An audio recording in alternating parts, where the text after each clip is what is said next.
E aí, beleza, beleza? Seja muito bem-vindo, seja muito bem-vinda à aula de número 10 do curso O Sujeito no Século XXI. E como eu prometi, eu começo nessa aula a falar sobre Sociedade da Transparência, outra obra do Byung-Chul Han. Nós ficamos 4 aulas, né? Aulas rápidas, mas foram 4 aulas falando de Sociedade do Cansaço. Agora, Sociedade da Transparência. Talvez eu analise ainda mais uma outra obra dele antes de passarmos para outro autor. Sociedade da Transparência. De acordo com Byung-Chul Han, um dos problemas da sociedade pós-moderna é o excesso de transparência.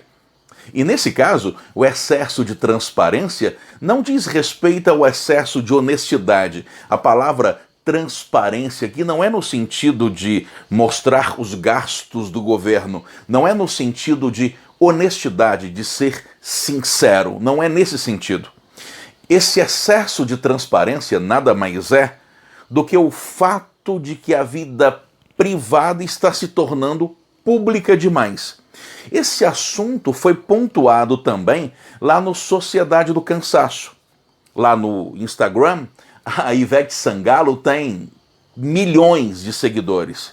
E os seguidores dela não querem ver a artista Ivete Sangalo, querem ver a pessoa.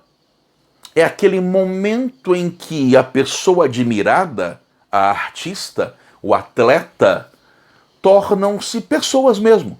E expõem seus filhos, expõem sua vida doméstica, e essa coisa de se expor o privado, isso é o excesso de transparência da sociedade pós-moderna. Só que esse excesso de transparência está acontecendo em todos os níveis, de todas as formas.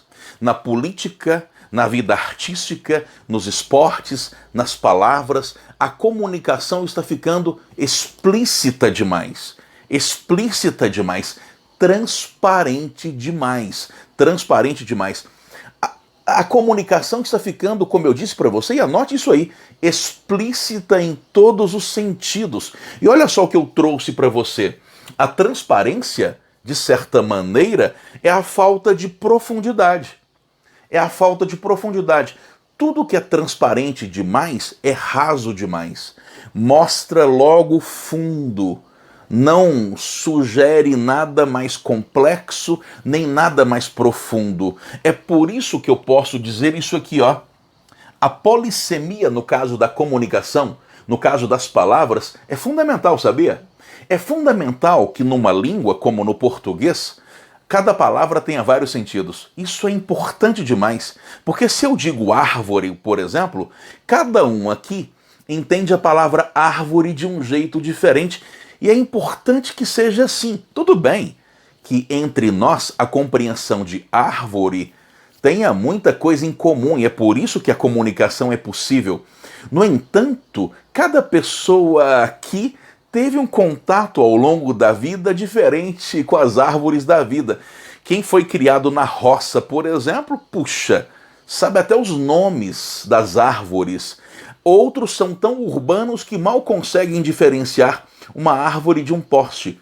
A palavra árvore não tem exatamente o mesmo sentido para todo mundo, e é importante que seja assim, porque o fato de a palavra possuir vários sentidos possíveis, isso dá uma alma para cada um, uma identidade para cada um. Cada um compreende a palavra na sua profundidade que se relaciona à sua história de vida. E é fundamental que seja assim. É por isso que quando você pega uma palavra no dicionário, aparecem lá vários sentidos. E é legal porque, às vezes, você não sabe o sentido de uma palavra. Aí você procura o dicionário e continua sem saber o sentido da palavra. Porque são tantos sentidos. Interessante, né? Você tem que conviver com a palavra primeiro, antes de poder usá-la. E é por isso que eu posso dizer isso aqui, ó. Uma pessoa... sobre polissemia, você entendeu, né? Poli quer dizer muitos. Semia quer dizer sentido. Toda palavra é polissêmica, porque toda palavra tem uma multiplicidade de sentidos.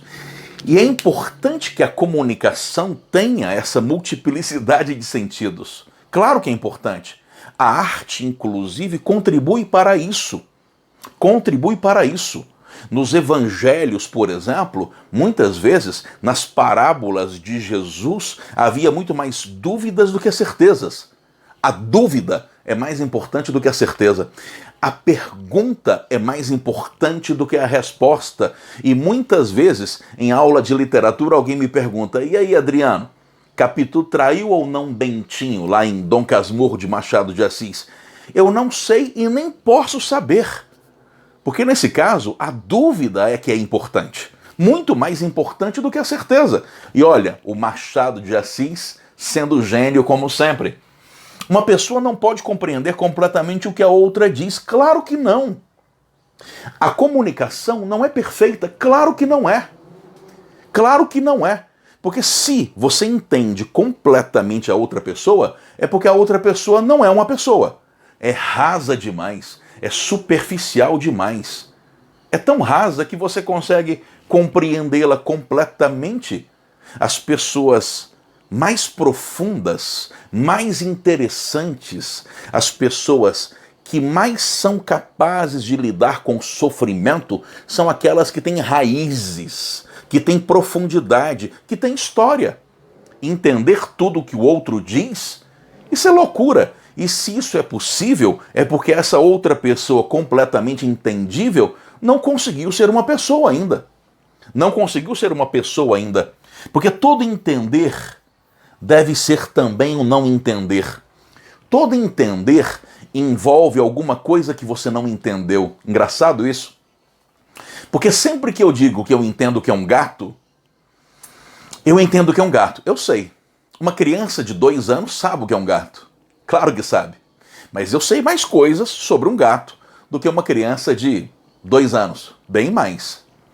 Um veterinário especialista em gatos saberá muito mais coisas sobre gatos do que eu. Ou seja, entender nada mais é do que encaixotar. Só que sempre alguma coisa fica fora de minha área de compreensão. Eu preciso entender para poder organizar a minha percepção de mundo. Mas toda vez que eu entendo, eu deixo de entender uma série de outras coisas. E a vida é assim. Tudo que eu entendo deixa do lado de fora muitas coisas que eu ainda não entendi. Fora de minha caixa de entendimento. E eu preciso ir entendendo mais, ampliando a minha caixa, mas sabendo que eu nunca entendo tudo, nem de mim mesmo. Nem de mim mesmo. Claro que não. Evidentemente não. Por isso que todo entender é um não entender. Sempre que eu entendo parte. Porque muita coisa ficou sem entender. E é importante que seja assim. O que acontece é que nós estamos criando uma sociedade que acha que pode entender tudo. Só as máquinas entendem tudo. Porque no caso da máquina, você aperta o botão e ela obedece, sem questionar, sem saber as causas daquilo. O ser humano é muito mais complexo. O ser humano é aquele que tem inconsciente, que tem contradições, que tem sofrimentos, que tem relações complexas e muitas vezes paradoxais com a vida. É o que Freud fala, por exemplo, que o sujeito não consegue ser transparente nem para si mesmo. Você não é transparente e nem pode ser transparente para si mesmo, porque você precisa ter uma profundidade de alma. O que acontece é que nós estamos criando uma sociedade utilitarista demais, uma sociedade transparente demais. O que as pessoas querem? Simplesmente terem sucesso e ganharem dinheiro. Elas não querem mais ter uma alma. Elas querem entrar nessa corrida de ratos e é só isso. Nada além disso. Uma vida transparente. Vou ler algum livro sobre 7 livros para executar, 7 maneiras de executar uma tarefa, 7 passos para conseguir isso ou conseguir aquilo. Eu vou conseguir ganhar dinheiro, obter sucesso. E isso, esse projeto de vida tão transparente, tão óbvio, tão superficial, tem arrancado das pessoas o que sobrou de alma. tem arrancado das pessoas o que sobrou de inconsciente. É na dúvida que o sujeito se constrói. O que acontece é que nós criamos uma sociedade transparente demais que acha que ter dúvida é errado. Beleza? Anote aí!